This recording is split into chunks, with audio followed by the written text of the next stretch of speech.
The other day, I opened up my phone, had a look at the news, and I saw this headline. Residents lodge human rights complaint over Oxford Street Cycleway. I almost didn't believe it. A human rights complaint about a cycleway? I mean, that level of disbelief, that kind of confusion, frustration, that's probably what the writers of the article were going for, to be honest. That's what gets shares, it's what gets clicks. It's unfortunate, but it's true. And look, here I am, so I guess it did work. Now, this video won't be my usual type of video, it won't be quite as structured. What it will be is it will be me reading through the article, debunking its claims one by one. And look, in an ideal world, this wouldn't have to be done. But this is not a perfect world. Welcome to Footpaths and Corner Stores. My real full name is Chris Topher. Make sure to subscribe if you want your human rights violated by a cycleway. Somehow. Now, the reason they are lodging this human rights complaint is because they claim that the cycleway will be discriminatory against the elderly and the disabled. In City of Sydney's local government area where the cycleway is being built, 45% of people don't have a driver's license. The vast majority of unlicensed people are older. You can see that people with driver's licenses are largely in the 25 to 40 age group. Additionally, 1,318 people have had their license suspended for medical reasons, and that's not including people who have never got their license in the first place for that reason. Having a transport network that relies too much on driving means that those who can't drive are discriminated against. It's that simple. And having a main road like Oxford Street have no cycling facilities, that is relying too much on driving. Whereas if we build the cycleway and we develop a diverse network of transport options, then we cater to a much more diverse range of people, and we get more people of more varied ages and abilities able to transport themselves. Now look, often people do get confused when cycling infrastructure is mentioned as a solution for helping people of all ages and abilities get around, because often in countries where cycling is less normal as a mode of transport, it's a sport, and you get your fit people in Lycra going really fast, and that's what people think of. But let me introduce you to something that is perfect for the octogenarian in your life, and it is the electric tricycle. You can't fall over on it because it's got 3 wheels. You can carry luggage. You're not going to strain yourself because you've got that sweet pedal assist helping you along. I'll tell you what, it's fun as well. When I was riding my bike along, I believe it was Shrimpy Creek up Epping Way, I would every now and then see this guy who looked 80, probably even 90. He was riding his electric tricycle along the shared path, enjoying nature, just having a grand old time. That's what I want to be doing when I'm 80 or 90, let me tell you that. Electric mobility scooters are also easier to use in a cycleway because cycleways are wider and have less ramps than a footpath. Although if you're towing your boat with your mobility scooter, it's probably best to stick to the road so the boat has enough room. It's not going to tow your trailer, it's not going to tow your boat. Some wheelchairs even have attachments that basically turn the wheelchair itself into an electric tricycle. It's really cool. So cycleways do actually cater for a much wider range of abilities than one would originally think. But now this complaint isn't about cycleways in general per se, it is that the Oxford Street Cycleway specifically will be discriminatory. What's their basis for that claim? Well, the formal complaint centres on so-called island bus stops created by the separated cycleway, which force, very strong word, passengers to cross the bike lanes to get from the footpath to the bus stop. The article does point out that these bus stops are already found along some Sydney cycleways, so I'm not sure why they have a problem with them just now on Oxford Street. Now, since we already have these island bus stops all around Sydney and have done for at least 10 years or so, I decided to look into crash data to see if they actually were dangerous.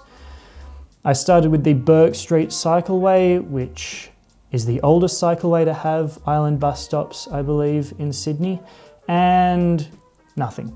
0 crashes at any of the bus stops. So I checked a few more. I checked Campbell Street Cycleway, 0 crashes.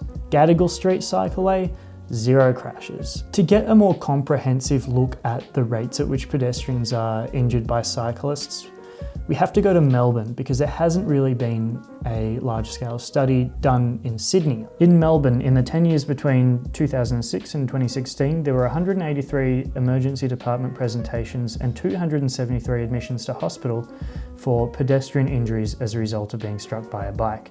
Now, that does seem like a lot, but that is compared with 4,136 pedestrians presenting to an emergency department and 6,699 pedestrians being admitted to hospital as a result of a collision with a motor vehicle. During this period, the number of bikes and pedestrians on Melbourne streets increased rapidly, but the numbers of reported bike pedestrian collisions has remained constant. So then where do these human rights activists get this idea then that safer cycling infrastructure will be dangerous for pedestrians? Michael Waterhouse, 80, who has some deafness and uses a hearing aid, is leading the complaint.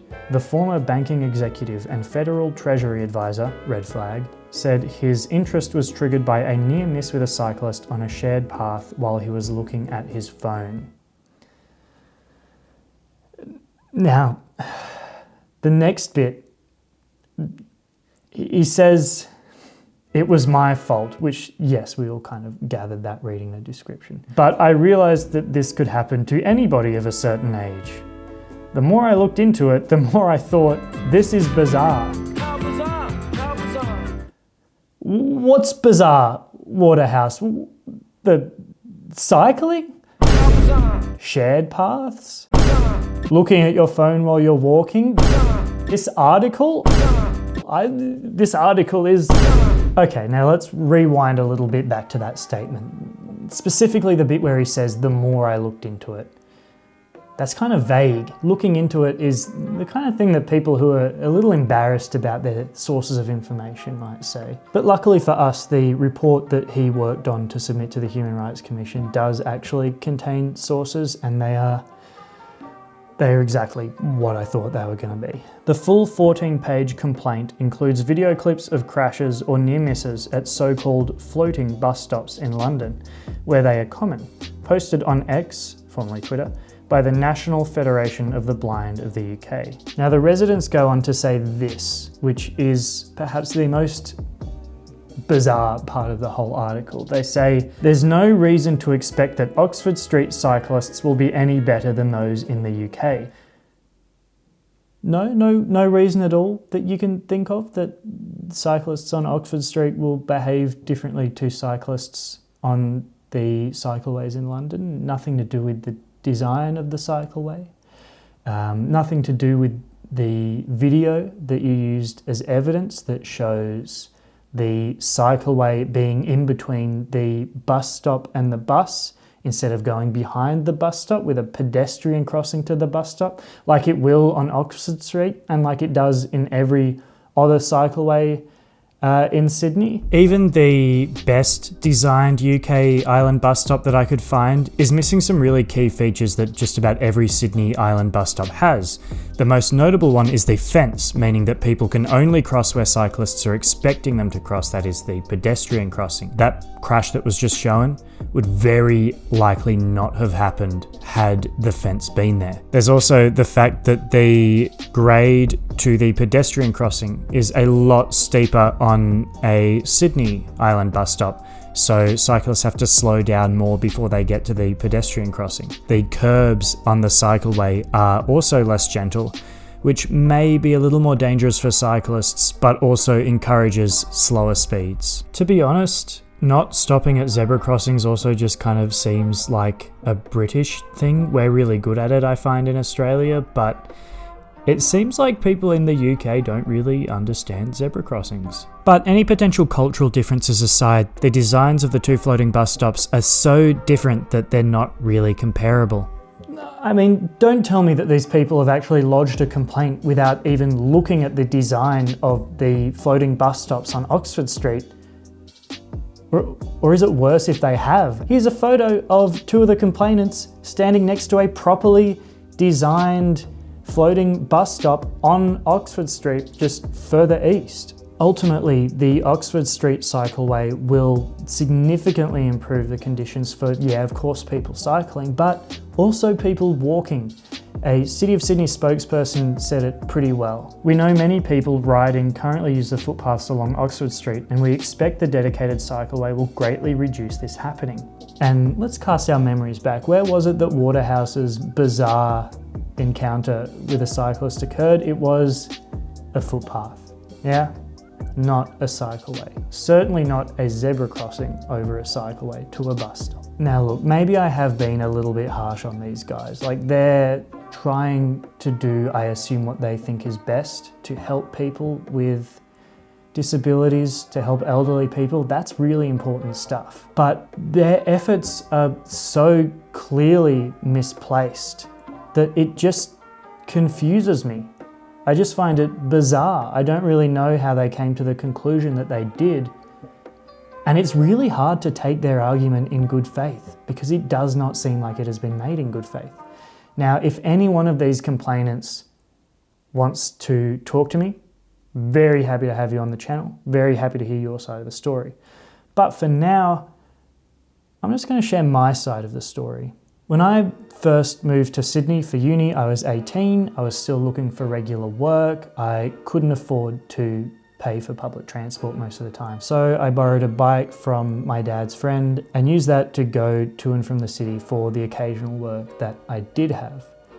Now, I rode along Oxford Street on my way into the city. And let me tell you, riding in the bus lane on Oxford Street really sucks. When the bus lane isn't in operation, you're squeezing in the car door zone between parked cars and driving cars that are overtaking you at less than the legal 1 metre gap because they don't really think to leave a gap because you're in a different lane to them, even though they do have to.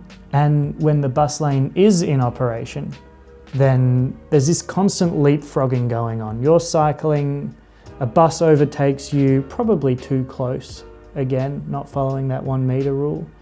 And then just ahead of you stops at a bus stop. And then at that point, you've either got two choices. You sit and wait behind the bus, breathing in its horrid fumes, or you risk going into the next lane and overtaking the bus, only to be overtaken a little bit further down the line and for the whole thing to repeat itself. It's not fun. And if you've ever cycled down Oxford Street, you understand why this street is the one with the most bicycle crashes of any street in City of Sydney's local government area. This cycleway will fix that. It will make Oxford Street safer for people riding bikes and for pedestrians as well. And no matter how you get around Oxford Street, now is the perfect time to give feedback on how it can be better, specifically how Transport for New South Wales can make it a more welcoming and more vibrant place. This could be a good opportunity to put in a word of support for the cycleway, but it could equally be a great opportunity to reflect on what makes Oxford Street East a great area, how it could be improved, and to let Transport for New South Wales know. So if you have some thoughts about Oxford Street East, click the link in the pinned comment and do so soon because the survey will close on the 31st of July. I'd also like to say a huge thank you to my Ko-fi supporters. So thanks Arx, Abiram, Jake, Michael, Trisha, Shareth, Tarkon, Joe, Ben, Adam, Alexander, Lucas and Stuart.